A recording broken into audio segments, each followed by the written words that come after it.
Hey everyone, a hopping method. With hopping, I find it's better to do it on a surface that is soft. Here in my clinic I have spring floors, do it on the grass and your bare feet. Some of the common mistakes are made with the hopping method, carrying stiffness in the shoulders and then trying to explode with the feet. It needs to be a whole body hop. So a lot of the time you'll see they'll do the hopping method like this.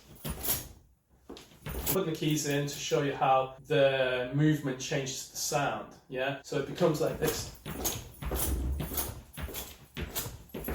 The downward force is quite hard actually on the shoulders, the neck and the spine, and if you have issues it can exacerbate them. What we prefer when people are doing the hopping method to stimulate the chi, get the chi into the kidneys, up through the vessel, up through the spine into the head, is to start with the shaking first and get that bouncing first. Again, we are using that big ball with a little ball inside and getting that moving first. And then, because you have your chi here, when you come to hop,